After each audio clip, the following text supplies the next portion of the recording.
Yeah! Customer ఇతని దగ్గర OTP తీసుకుందాం. 6028 సారీ 23 ఓటీపీ తీసుకున్నాం.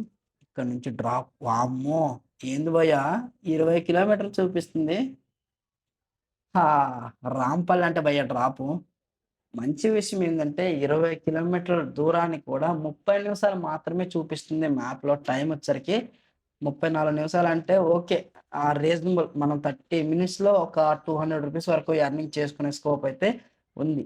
ఎర్లీ మార్నింగ్స్ వస్తే చాలా చాలా అడ్వాంటేజెస్ అయితే ఉంటాయి. మీరు ఎర్లీ మార్నింగ్స్‌లో రైడ్స్‌కి వస్తే ఫస్ట్ అడ్వాంటేజ్ ఏమవుతుందంటే మీరిక్కడ తక్కువ టైంలో ఎక్కువ మనీ అయితే ఎర్నింగ్ చేసుకోవచ్చు. సెకండ్ అడ్వాంటేజ్ ఏందంటే ఎండుండదు. ట్రాఫిక్ ఉండదు. ట్రాఫిక్ లేకపోతే ఆఫ్‌కోర్స్ మనం కూడా టైర్డ్ అవ్వం భయ్యా. తక్కువ టైంలో ఎక్కువ ఎర్నింగ్స్ వస్తాయి. తక్కువ టైంలో ఎక్కువ కిలోమీటర్లయితే ట్రావెల్ చేయొచ్చు. అదే గాని డే టైమ్‌లో వస్తే ఈ ట్రాఫిక్‌ని కంట్రోల్ చేయలేక, ట్రాఫిక్‌లో బైక్‌ని కంట్రోల్ చేయలేక చాలా చాలా ఇబ్బంది పడుతూ ఉంటాం.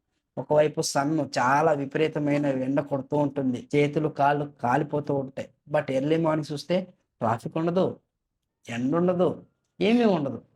మనం అనుకున్న డిస్టెన్స్‌కి, అనుకున్న టైం కంటే ఇంకా వేగంగా వెళ్ళిపోవచ్చు. లాంగ్ బుకింగ్స్ కూడా వస్తాయి భయ్యా ఇంకొక థింగ్ చెప్పాలంటే. ఎర్లీ మార్నింగ్స్‌లో పెద్ద పెద్ద బుకింగ్‌లొస్తాయి. 20 కిలోమీటర్లు, 15 కిలోమీటర్లు ఇలాంటి బుకింగ్స్ వస్తాయి. అన్ని ఏరియాస్‌లో కాదు.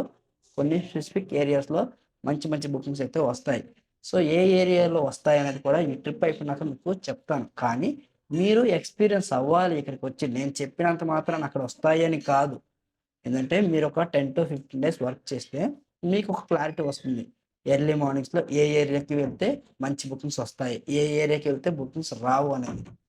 అందుకోసమనే నేనేమంటున్నానంటే మీరు నన్ను గాని, వేరే యూట్యూబర్స్‌ని గాని చూసి ఇన్‌స్పైర్ అవ్వకండి.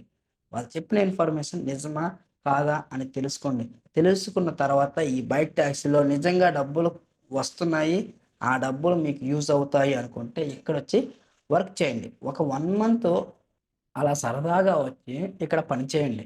1 మంత్‌లో మీకంటూ ఒక క్లారిటీ వస్తుంది. ప్రతిరోజు పెట్రోల్ పోయి ఎంత మనీ వస్తుంది? పెట్రోల్‌కి ఎంత మనీ పోతుంది? టోటల్‌గా 1 డేకి ఎంత ప్రాఫిట్ వస్తుంది? ఏ టైంలో స్టార్ట్ అయితే ఎక్కువగా ఎర్నింగ్స్ వస్తున్నాయి? ఇవన్నీ మీకు తెలుస్తుంది. అట్ ది సేమ్ టైమ్ ఒక రైడర్‌కి రూ. 1000 రావాలంటే ఎంతలా కష్టపడుతున్నారనేది కూడా మీకు తెలుస్తుంది. ఇవన్నీ తెలిసిన తర్వాత ఈ ఫీల్డ్ ఓకే. కొన్ని రోజులు నేను సర్వైవ్ అవ్వగలను అనుకున్నటప్పుడు ఈ ఫీల్డ్‌లో ఇంకొన్ని రోజులైతే వర్క్ చేసుకోండి. ఎంత ఎర్నింగ్స్ వచ్చాయి? కమిషన్ ఎంత కట్ అయిందనేది ట్రిప్ అనేది క్లోజ్ చేద్దాం. ఓవరాల్‌గా అక్కడి నుంచి ఇక్కడికి 20 కిలోమీటర్ అయితే చూపించింది. వామ్మో! రూ. 290 చూపిస్తుంది. రూ. 258 అయితే వచ్చింది భయ్యా. Not bad.